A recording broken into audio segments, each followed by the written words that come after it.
Hi, everybody. Thank you for having me. Okay, so my name is Sue. I'm a florist from Ann Arbor, Michigan. I've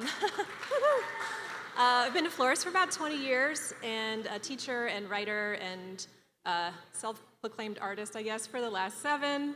And I'm here to talk about creativity. So I have my slides here, and I hope they sync up with what you guys are seeing, but we're just going to hope for the best.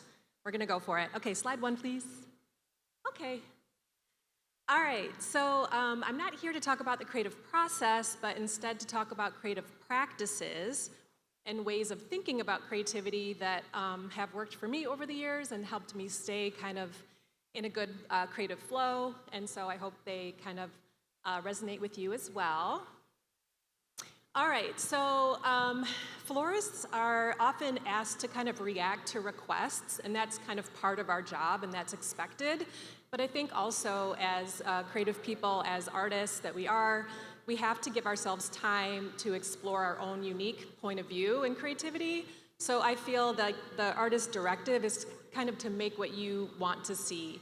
So you might not be able to do that in your job every day, but you know, venues like this, opportunities like this allow you to stretch your creativity and really kind of speak to what appeals to you, which I think is what artists kind of owe themselves, and it allows them to make better work.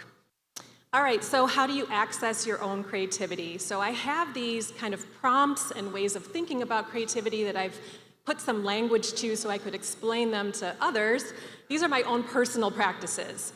So try all the ways, issues and inspiration, what is and what could be, questioning convention, catch and release, and follow your curiosity. So first, try all the ways. So I do this almost every time I learn a new technique or like have a new idea that I think might be useful. I take it back to the studio, and when I have time, I kind of put it through all its possible paces. So if I go to a workshop and learn a new handiwork technique, I'll take it back to the studio and kind of put my own filter to it. What do I want to do with it? What makes sense for me? How would I change this technique or adapt it to make it something that appeals to me visually? There's an example here. I made this kind of wire spine bouquet, and then when I had time, I stretched it and tested it as a wearable, as a headpiece. Can it work for installations? Can it be made into mobiles? Can it apply to cake flowers?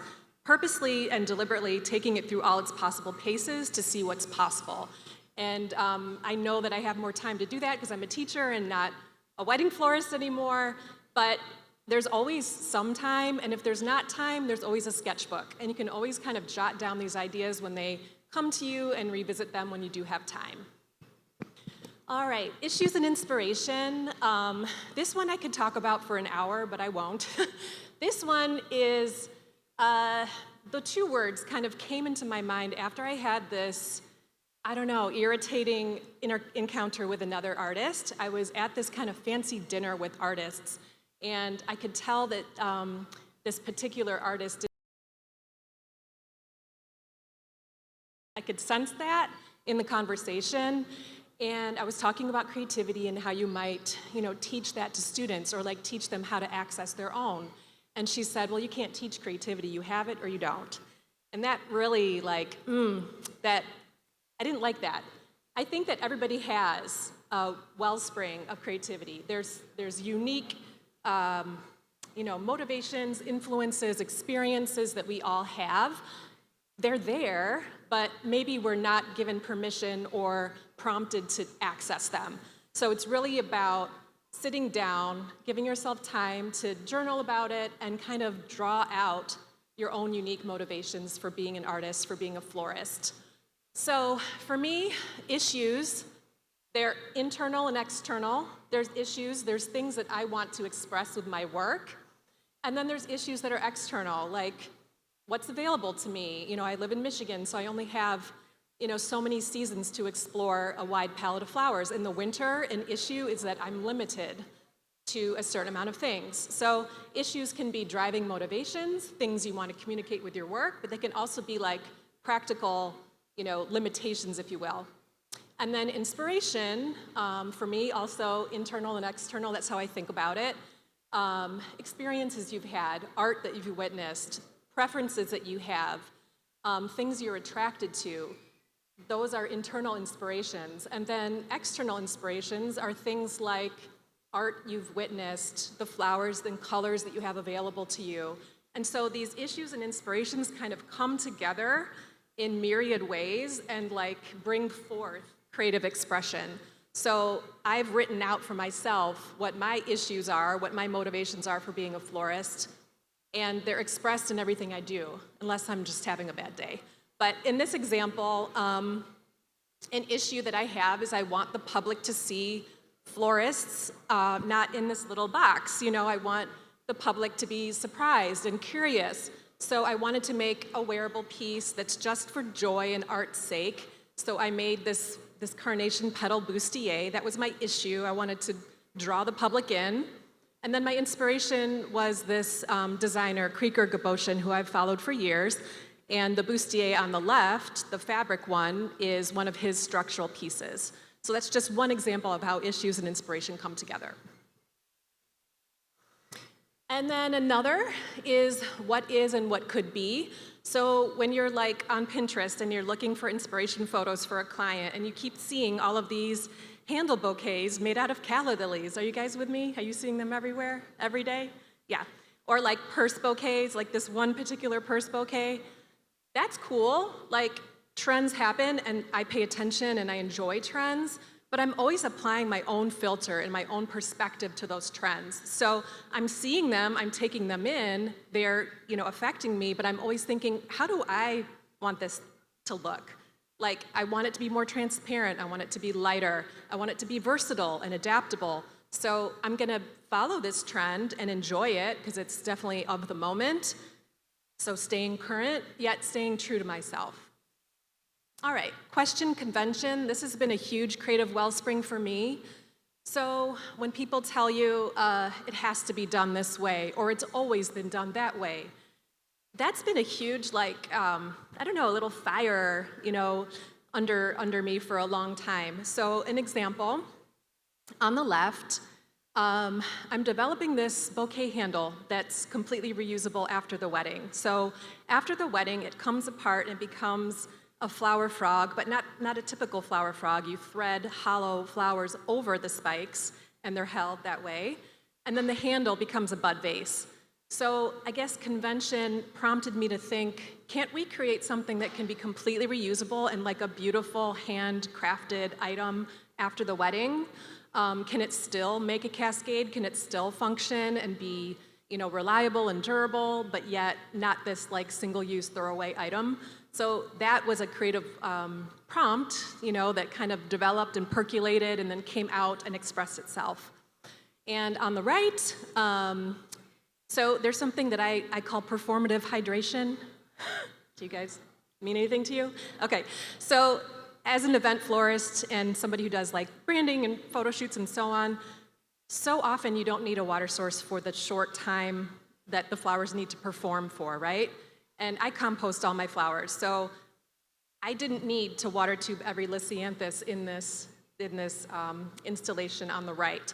Instead, to make sure they still performed and looked great for the whole evening, I stripped all their foliage, I put them in the hydration chamber overnight, and then in the morning I hung them upside down. So even if they wilted, it didn't matter, So it just prompted me, like, I don't want to use a water source because then I have to cover up all this transparency.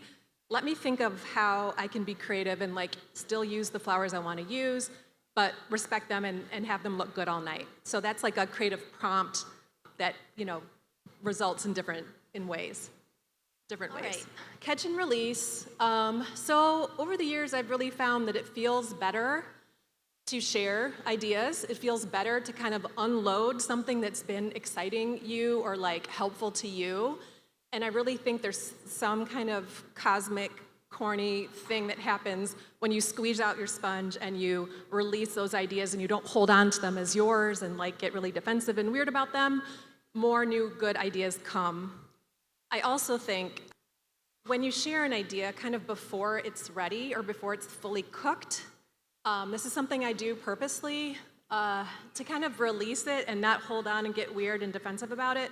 but also to let it continue to kind of grow and mature, because people will react and say, well, did you think about that? Or what about this, you know? And so if you release an idea and share it with people, it can continue to kind of grow and just develop and get better by sharing it instead of kind of holding on to it and just having it live in your own brain by itself.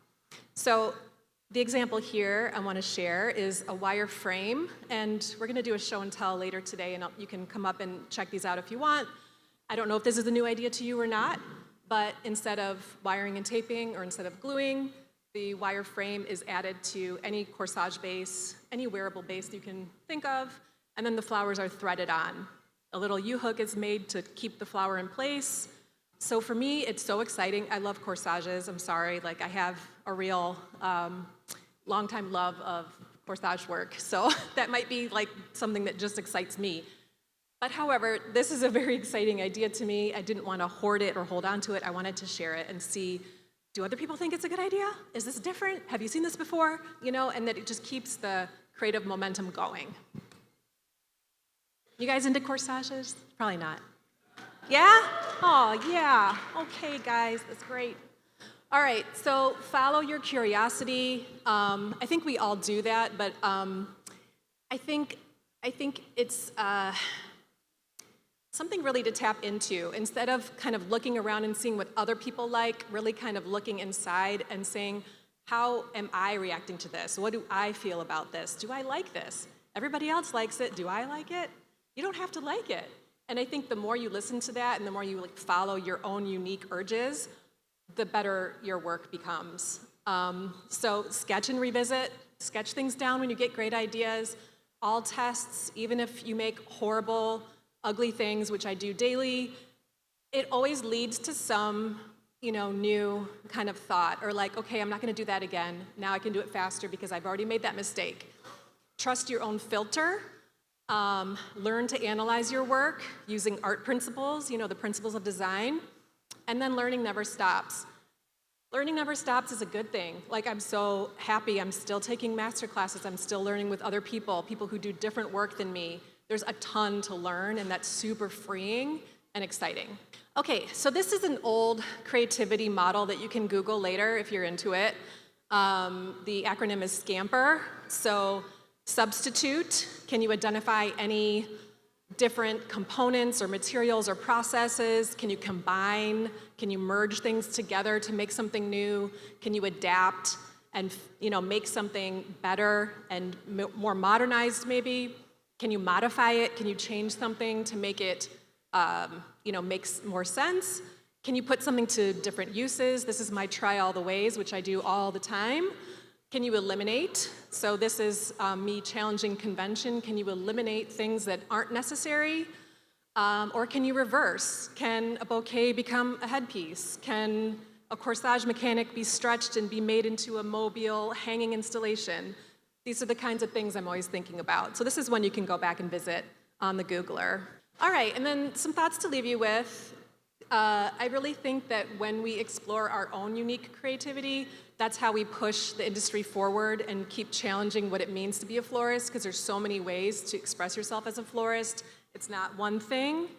So I think really emotive and beautiful art comes from self-expression, and you can see it in the room here. There's so many beautiful pieces. You can tell there's like something deeper going on in the piece because it's emotive. When you're inspired, you make more interesting work for your clients. So they're always going to tell you what they want, but you are the creative person, so I really think, that power dynamic needs to shift. It's hard to do. I was terrible at it. That's why I'm not a wedding florist anymore. But, you are the creative person. You have the good ideas over your client. That's how I feel about that. Trust your own filter.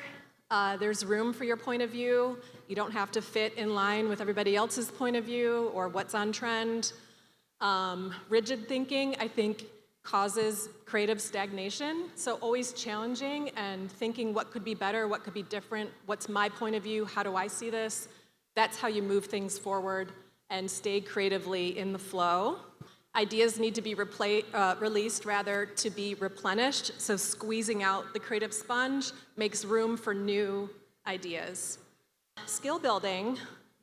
The more you know, the more you know. The more skills you have, the more you're able to execute, the concepts you have in your head and take them from concept to completion. And replication, people talk about copying a lot. I don't see a problem with copying at all. I think it's very natural.